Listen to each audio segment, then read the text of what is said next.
André, welcome to What Makes You Tick. Thank you for joining us today. Hey, thanks for having me, Tilo. How are you doing? Amazing. It's been an awesome summer here in Amsterdam. The rain is catching up with us a bit, but we've had a really, really great time in the last 6 to 8 weeks when the kids had summer holidays. So now it's back to school and back to it. I think we sent the rain from over here to you, so you can enjoy that for a little while. So, André, what makes you tick? Good one. It's not so easy because there's so many things I love to do, but it all breaks down to building things. I started out in school when I never wanted to actually do my homework. I came up with a newspaper, which I gave out for a couple of years when I had to make my thesis in school. I built a cafe to earn money. And when I went to uni, I rather built businesses. And I think this is really pulling through my life, no matter if it's small, like early stage startup, or a bit bigger, going to a new go-to-market motion or to a new market in a bigger company, building out new things and tagging along with people who enjoy the same is what makes me tick. And where do you think that love of building came from? Not so sure. Like I loved Lego when I was small, but I think most people do. I think I'm just so in general, I think I'm a very practical guy who also learns a lot just by doing. And the more you build, the more you repeat, and the more you discover new things, the better you get. And what interests me in that as well is like everything connected to numbers, like conversion rates, what makes things work and tick and function. And I think there's a lot of interesting things there to discover all the time. And do you ever get like nervous or scared when you're building something new, or is it more of the excitement? No, I think there's always this time when you go to sleep, like, shit, man, like, What have I I'm not so done? sure if this is going to work out. Yeah. It's mostly excitement, which pushes you through it. And the most difficult thing, I guess, is to keep that initial excitement you have with building something new, discovering something new for a longer time that you can actually pull through, right? This is what people often struggle with, and what also I struggle with, because there's always shiny new objects around which you can go into, build new, start new from scratch. But I think it's more about then also the continuous execution of something where most of the learning happens. That's why like building longer and alongside. What's been effective for you? You know, you said about how to keep focus or to stick with that thing that you started instead of going to the shiny new thing.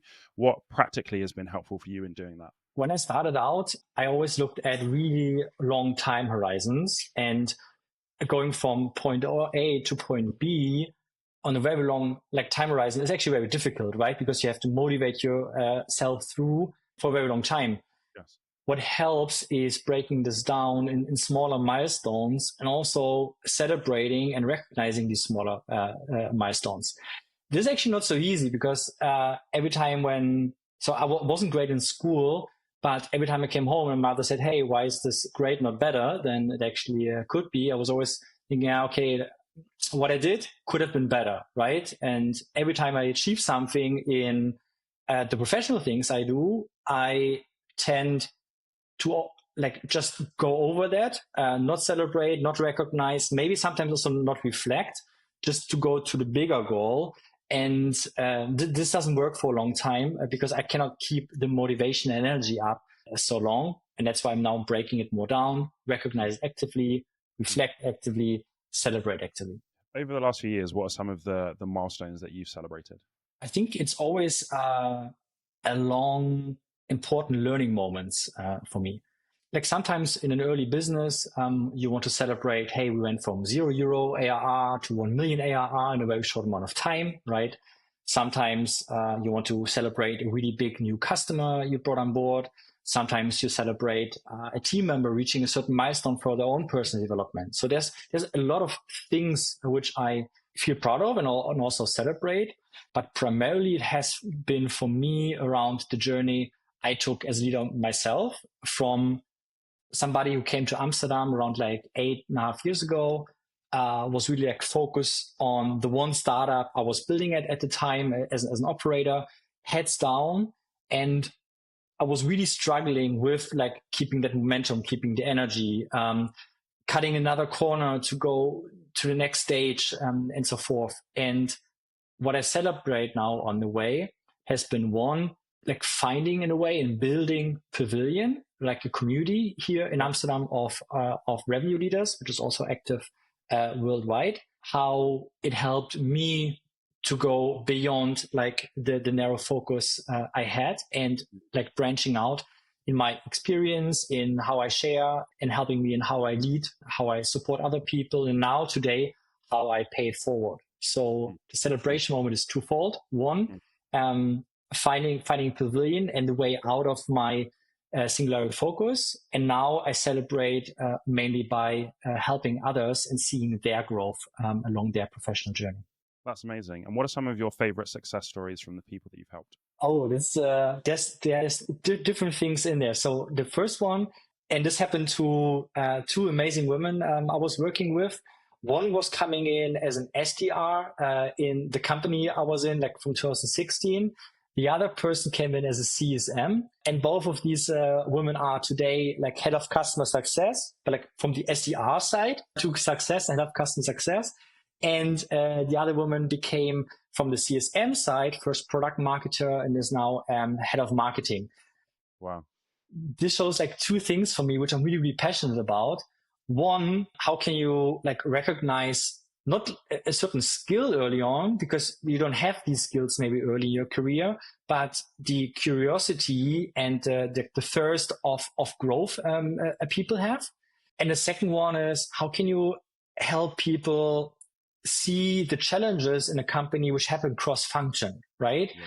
And in every of these examples, you actually came from one side of the business, having a certain understanding of the customer, of the process, of your personal perspective, into a completely different one, which then enables the whole go-to-market of that business. And that's what I'm really, really proud of and celebrate a lot. And the second one is I had a really cool journey finding my way through different positions to become a go-to-market leader. But it is super, super difficult to break the ceiling for most people to go from manager into a VP level, right? Or from an IC all the way to being an executive or even a C level. And we just finished a cohort of the Go-to-Market Leadership Accelerator. It's basically a program within Pavilion, which I'm the dean of, which had around like in the last cohort 250 people in there. So there's 250 managers, which basically go through a structured program with the best leaders in the market, but also with each other in cohorts to have like to trade place this way for themselves into these executives roles. And this is what I'm like incredibly like proud to see. You know, this has little to do with me. I'm just a facilitator here to actually putting this together. But to see then these journeys and hear from the experiences these people then have as part of the program, and then further into their career. You mentioned about breaking through the ceiling. What are the things that you think stop people from breaking through? It is different for everyone, but there's I think two things which are recurring themes. The first is more on the like personal leadership side. Like how do I hire? How do I delegate? How do I actually structure a process for somebody else and help them achieve it versus me doing it myself, right? So this whole enablement piece of coaching others or helping others or contextualizing context to others makes great managers, right? And with managers, I don't mean people only like managing a day-to-day of someone, but like in the sense of, okay, I have a team of 7 and I feel responsible to achieve the best growth for these individuals in their career, right? Regardless of the company we're in. This is more on the people and management and like soft skill side, which is one learning path. And the other one is this whole idea of managing up and down, understanding what my manager cares about and the leadership and my team cares about and bringing this together, right? Contextualizing the ideas which come from the bottom and bring it to the top to make the right decisions. building Excel sheets, bringing the reality I see into like numbers and an understanding which we can then discuss and make decisions on, and everything which comes to it. And so there's like two sessions in this go-to-market leadership accelerator, which are really cool, which is one, storytelling with data. So it helps you better verbalize the insights you gain to like actionable suggestions. And the other one is, which relates a bit more to the first one, is my personal brand as a leader, and teaching this also to your team. Like these are like two ones I really like there. That's really, really interesting. And I think that piece that you told about being in the middle, almost like managing up and managing down, I think that's something that a lot of people struggle with. They either do one really well or the other. It's quite rare actually that you see someone that does both of those really, really well.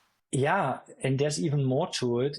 So first of all, you're in the middle, right? This first of all makes me feel quite lonely because like there is not so many peers maybe left and right of you who are in the same position, which you can use as sparring partner, which you can reflect with, which you can use as a second pair of eyes, who you can cry your eyes out when it's not going well. So right, so you're stuck in this middle in a way.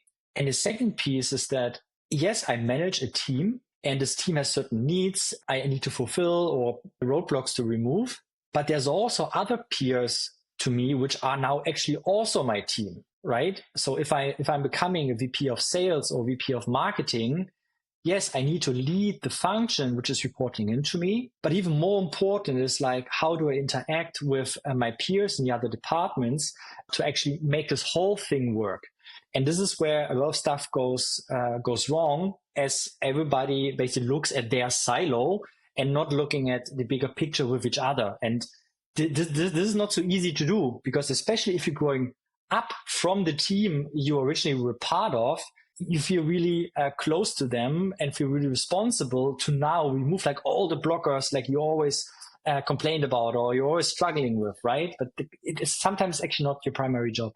I think it's really interesting with the focus on solving cross-functional problems, because I think that what people are often scared of is that if I don't just focus on the problems in my area, it's going to bite me later. And they're a bit hesitant to look wider and try and solve problems for other people. Have you ever seen that go wrong in terms of where someone has tried to solve wider problems and it's backfired, or does it usually end quite well? Out of my very own experience, it very often backfires. And I see this in the roles I was in, but also in companies I talk to, other leaders I talk to. Because the moment you're taking a cross-function view, since we're not all used to doing that, it can feel threatening to the other leaders, right? You're sitting on my chair. This is not your place. Why are you giving me feedback on this, and so forth? So it's not so natural to us yet to have these conversations more as a team on a VP level versus everybody looking at their department. You know, when I started out, this was okay. It was quite straightforward because it was like 2010, 11, Aaron Ross was big, predictable revenue, and everybody like used these playbooks and was quite successful in the function they were in. Right? If I'm in sales, I hire SDRs, I hire IEs, I have a clear process. I can take that playbook from Aaron Ross, I can execute against it.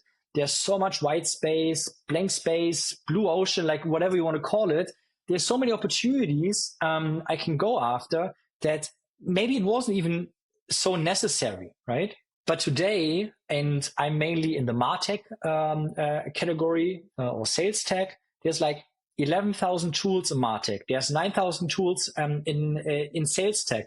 7% new businesses are founded every month, right? So it is in the US. So it is really, really, really busy out there, right? And the biggest thing go-to-market leaders see today is the struggle to actually create top-of-funnel demand for their product, and then translate that demand into pipeline. And very naturally, this has to happen between the two leaders of marketing and sales, sitting in the same boat, doing the same things, executing the same strategy. So now there's a necessity to actually for those leaders to align their departments and align what they're doing, but it doesn't often feel so natural yet. Because I'm a big believer in what you said about trying to solve cross functional problems, because a lot of businesses struggle because things are siloed and the business isn't working really well together. So I'm a big believer in what you said. What I'm thinking is, how can people limit the risk of it backfiring? What are some of the things that they can do to make that successful? Sadly, there's no silver bullet. And Definitely not. that's the sad thing, because the other reality is that it doesn't matter if it's customer success or sales or marketing leaders. People in these roles have an average lifetime, so tenure in the company is of like 18 months. That primarily means that a lot of people are rightfully so afraid of losing their jobs when they don't perform, right? So the more I can control myself in the area I can control, the more maybe secure I believe I am in what I'm doing. It takes some time to get into a business, like an onboard, understand the business model, and really understand from ground up how this business works and how I can influence it. When that time has passed, it could almost be quite late for me to realize, damn, maybe it's not right to execute this just from my perspective, but I need other people to do that. The easiest way, what I saw, is trying to change the conversations we have in the leadership team around the table, like whatever, when you have it once a month as a review or once a quarter, where the meeting, so like a small tip, so everybody who's in these meetings normally feel them in the way everybody reports their number and everybody's happy about their number. There's endless memes around this, right? Marketing leader happy, sales leader crying, no revenue there, right? Or marketing leader crying, sales leader happy, still no revenue there. So I think the moment in these meetings when you actually have a conversation and get a little bit into conflict, this is the moment when things start to happen. I had this with a company I'm consulting at the moment, where they had 3 different leaders. They were looking primarily at their teams, and the teams were doing quite well, but they weren't able to tie together yet. So we discussed the concept of like the SaaS bow tie. So the idea that there's a funnel on the acquisition side, a funnel on the retention side, and that both of these are influenced by all leaders together, and mapped out the different conversations we would have along that bow tie in order to understand the business, right? And then conversations happen, then discussions happen, and then also a little bit of conflict happens. But this is really, really healthy, because this is then how we work as a team, right? And how actually progress gets made. And this was really, really exciting. And I think sometimes we're scared of that conflict, but businesses exist to solve problems. And often the only way to solve a problem is to debate about it, to go back and forth and kind of bash out the right way of doing something. It's not often going to come from just one place. It's usually the meeting of those minds, and sometimes the conflict and the sparks that come out of that create those really good solutions. This might be a bit controversial, Go ahead. but I think a lot of companies grow up in that belief that their company culture is at the core of everything they're doing, right? And this is fundamentally true, because the feeling you have working at a company, solving problems for the customers, and how you do it and which industry you do it, is really core also to what makes you different, right? And what makes you unique. But there's a big difference in like having employees or customers being happy, and employees and customers like being successful or driving impact, right? True. When you are trying to keep everybody happy, the knee-jerk reaction often is, let's keep discussions out of the room. Let's don't have conflict. Let's don't face struggles we might have identified, right? Why the other side is, our culture brought us together because we're working well together. And this should actually enable us to have those difficult conversations, right? I should be able, as a sales leader, to ask the marketing leader how we're collaborating on like trade fairs or top of funnel marketing or content, and why something works and doesn't work, and how it translates for me as a sales leader or as a marketing leader, as a customer success leader. The marketing leader should be able to challenge me on, the kind of pipeline we're picking from, the leads they generate, and how this works together. And here is actually where the stuff happens. But avoiding conflicts for the sake of happiness will not bring us anywhere. And this is where companies struggle with the amazing culture they build, and where they're carrying this culture as they're growing into bigger and bigger companies.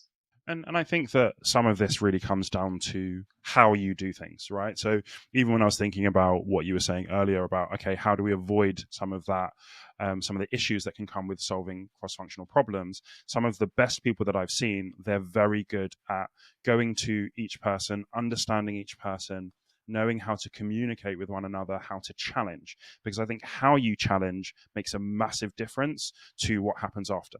Yes, and here I made myself like a lot of mistakes, and I think it's and I think most people do. Yeah.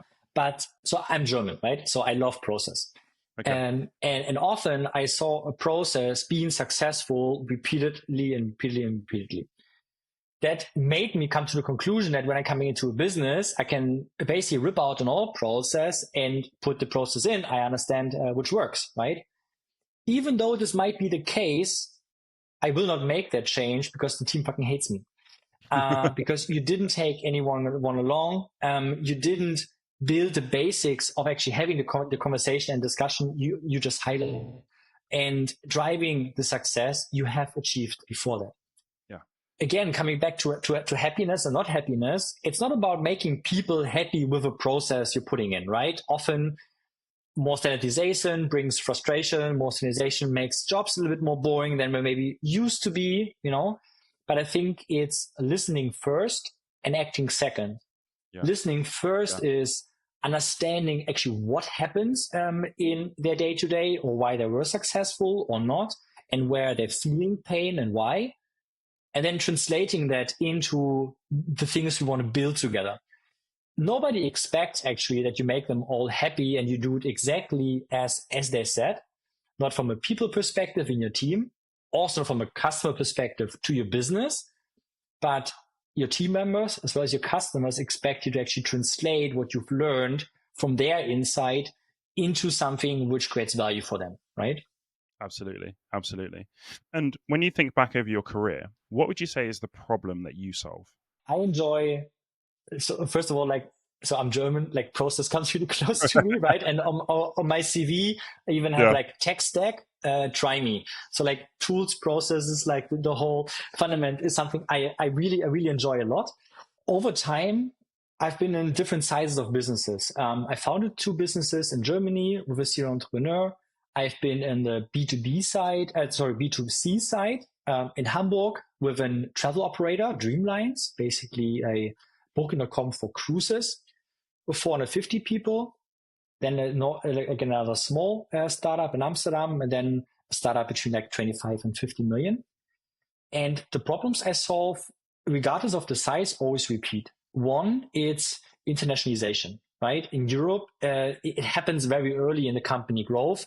You cannot grow most probably to 20, 30, 50 million in year recurring revenue if you're in the Netherlands and you haven't looked at another market.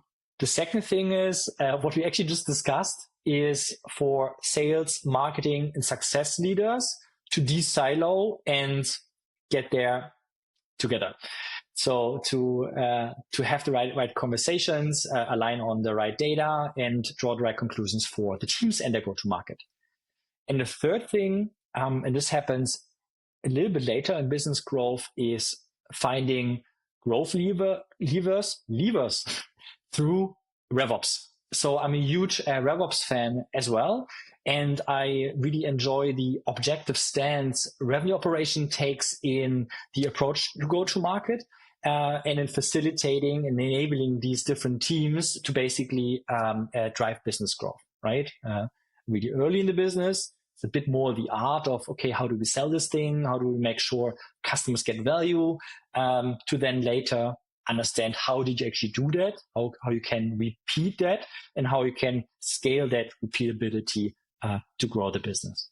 And you mentioned earlier that you'd had quite an interesting journey throughout your career. So I'd love to know about how did you first get into sales, and then how did you progress to finding the problems that you solve?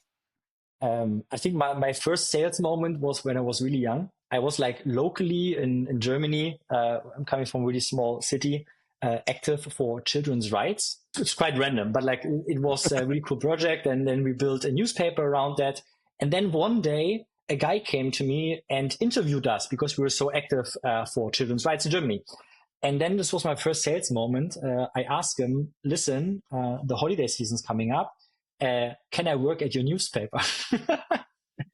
Wow. And I convinced him to like employ me for 2 weeks, write articles for him. And then I was actually continuously writing for that newspaper until I was 18 and left for studies. And I think this is where I shed off a lot of I was really afraid of even calling people. So like researching something, calling up swimming pools to ask for the opening times was all before internet, right? Like I was afraid to the bone, and I think all these moments overcoming yourself is how you become a seller in a way, right? I never consider myself like in classical seller. I never had a classical like sales education or training of sort. But I think this taught me really a lot. This period in my time, being a journalist, writing for the local newspaper, and getting out of my comfort zone all the time to interview people and writing these articles. So that's actually like I think the really first one. And then I actually wanted to start studying journalism. I wasn't good enough, but I found my way to earn money somehow next to studies. And I came across an entrepreneur who was having like a family office with a couple of companies. And then I was building 2 companies with him. And here you needed to do everything, right? And it's primarily sales. It's sales to VC and business angels. It's sales to an audience who doesn't know you and doesn't really care about you. It's selling internally to build the right piece of product. So there's all this stuff happening there. I think this is also a period where I learned an immense amount for life. And how did you grow your sales career after that? So what happened after you worked for that family office? Yes. So we founded 2 companies, nothing big. We sold for a bit, but like nothing crazy. Really thankful for the experiences. And then I started another business with a friend of mine selling booze online. So we had like 15 of the best, like gin, rum, whiskey, vodka, steak, and cigars.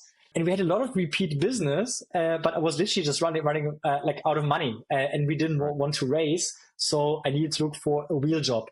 Um, so I was just like pure blank, right? All credit cards on absolute max.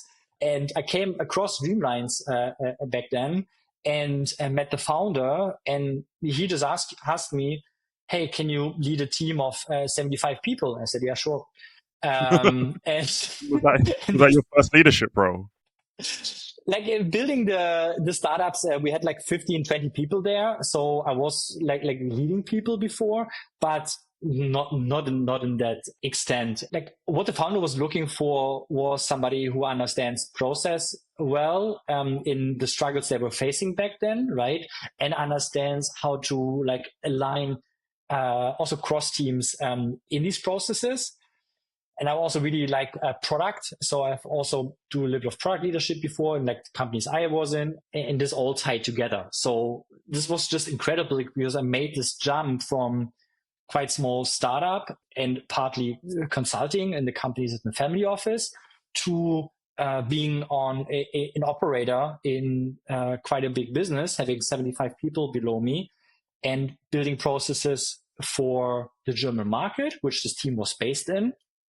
And then later for all the international markets of that business, which are in the Netherlands, in Brazil, Australia, France, and so forth. And I think these opportunities sometimes happen organically, and you just cannot manufacture them in a way, right?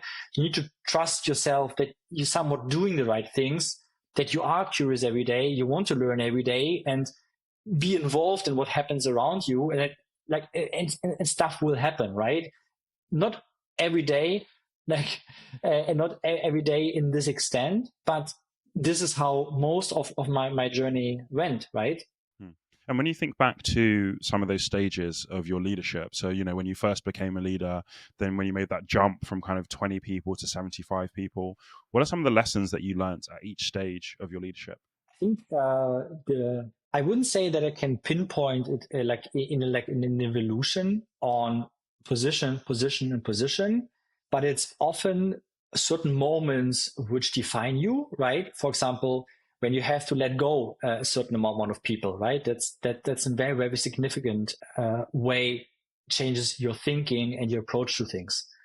When I was running this big team in Germany, but I needed to implement the same setup in the other countries where I didn't have a line into, but was actually just a consultant to them and had to build that over relationship.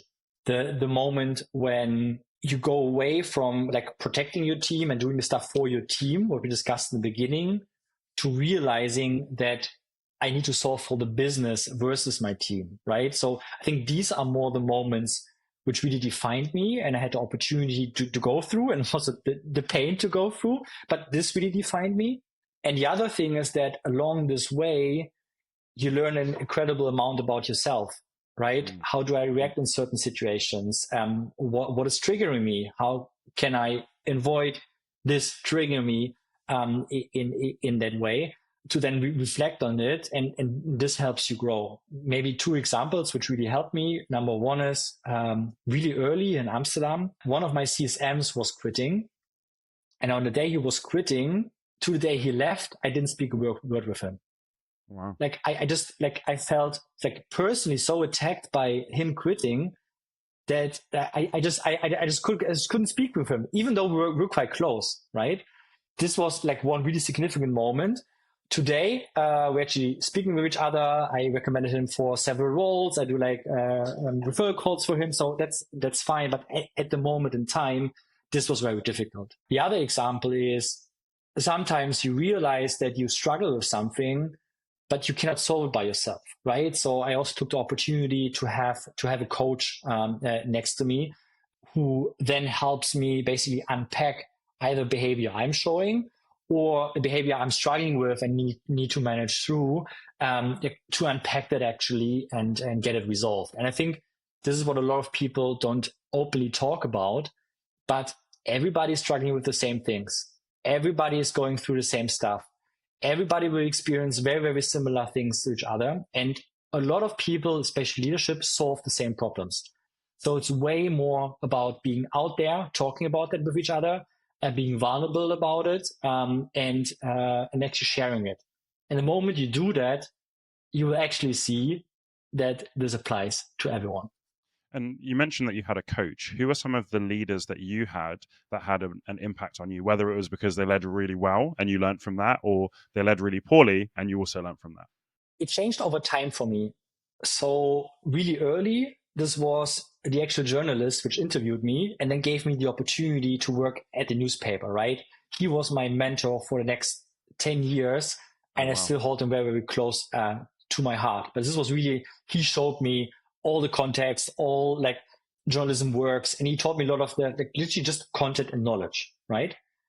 The next leader, Otto John, was the serial entrepreneur, and his wife really showed me how do I approach building a business, right? It's not only about really the knowledge and the content about how to do something, but the context on why we do this and what we try to understand by doing that, right? So it's a little bit different. And today, I think a lot of CEOs are great leaders, and when they include you and what they normally do, like in making decisions and building the business plan and driving the business, I think there's a great sparring partner relationship, but it's often not on these first two elements I just explained. So I normally then try to use community today to find other leaders close to me, which I consider my peers, or people which are further along in their professional journey, which have done something already I haven't done, or experienced something I'm experiencing, which I can then level with and go through these things. So first it was very like fixed mentorship and coaches over the year. And today it's more Pavilion as a leadership community to find the right people around me to do that very vulnerably, right? Like, tonight we have a dinner, like 14, 15 people, private room in a great restaurant, very vulnerable conversations. And then these exact things come up. But Pavilion is an amazing resource for people. A lot of our guests are part of Pavilion, and it's just full of great, smart people, but also who are very good at emotional intelligence and leadership. Like, it's a really, really great place for great leaders. Yeah, I really, really enjoyed it a lot. And I told you about the time, like I was just heads down executing in the business here. And that was the time I learned about Pavilion, back then Revenue Collective. And it was just 30 people in New York City. And Sam, the founder, was speaking about the exact same things. We're coming together on a quarterly basis, we're having dinner with each other, we have a glass of wine or 6, and we're speaking about our sorrows, right? So I gave him a call back then and said, hey, can I build this thing in Europe? And this is how it went. And all my professional growth since then basically came from that community, from back then 30 people to today 10,000 all across the world. Because I was wondering, when you said earlier about building Pavilion, I was wondering exactly what did you mean by that? So I'd love to hear a little bit more about actually building Pavilion. So you always say like you should use like 20% of your time for personal development, right? Yeah. But most of the leaders are just so heads down that they're not looking left and right to solve just the issues they have, like from building a comp plan to building like a model or whatsoever. And I was struggling so much back then in 2018 that I needed to break out and actually do something a little bit different in order like to make my full-time job work. So I was really struggling with that. And I joined Pavilion as like a member back then, as I said, and there was nobody in Amsterdam next to the 6-7 leaders I already had around me, which I collected like to talk regularly. And from that day to today, it's not a full-time role, but like a couple of hours per week. Today, together with my compagnons Koen Stam and Brandon Montgomery, we basically partly build the community, so taking care of the members, like connecting people with each other so they get value from each other. And then partly, of course, for ourselves to grow. But the only thing we did since 2018 was I took care of the Netherlands and later also wider Europe to onboard new members, which are basically hearing about it, appreciating the idea, appreciating the vision of Pavilion to unfold our professional growth, and connecting people to each other. I think this is most what I do every day. Connecting people to each other, connecting people to recruiters, connecting people to VC, connecting people to other interesting people which bring them forward in Amsterdam, the Netherlands, Europe, and also partly worldwide. That's amazing. That's amazing. And it must be so rewarding to see the fruit of those connections as well. Yes. Biggest learning curve I had. I'm incredibly grateful for that I, at this time, actually found that. What are some of the things that you learned? It's very difficult to put this into words. I think one theme which I learned and everybody should take along for themselves is kindness always wins.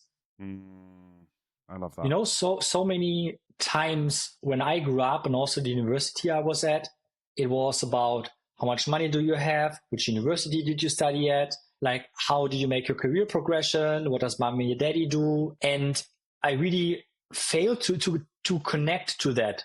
So I really felt like a failure early on in my life because I couldn't connect to any of that. And what Pavilion has shown me and what I see every day within the community is that idea of kindness always wins. And I openly share always first. I'm here to give first. And I am 600% sure that if I give, and I even feel that I give more than I get, I'm exactly in the place where all good stuff will always come back to me. And this is what not only I have heard and seen, but has been proven to me. It's not like just you and me having a conversation. I'm helping you out now. That next week I'm coming to say, hey, Tolu, now you need to pay me back. But in all, with us sharing insights, or I sharing insights with others, somebody else again is approaching me and helps me along with the things I struggle. And I think this is a fundamental understanding of business, which is just not so present, because often everybody's for themselves, everybody is competitive, everybody is looking out for their own company, their own go-to-market, their own motivations. And it sounds and feels super counterintuitive, but by helping others first and giving first, I received way more than I could imagine. Yeah, I couldn't agree more. I think people just don't quite believe it. They don't quite believe that it really works that way. And it also takes time, right? Because it's not like, so it's not a transaction. It's not like I'm giving you something today and next week give me something back. But maybe for like the better part of the year, I'm like giving, and I feel like I'm not receiving anything back. But there's always these moments when stuff comes around, and kindness will always be rewarded way more than the transactional thought in business. I can agree more. I think that's such actually a really nice place to end this. Kindness always wins. So just as we close, are you ready for your tick fire questions? Oh, yes, let's go. So if you could have your own podcast, who would be your first guest? Oh man, that's really difficult. But it's a fire round, right? So I have to be fast. I think Victoria Sweeney. She's the leader we discussed before.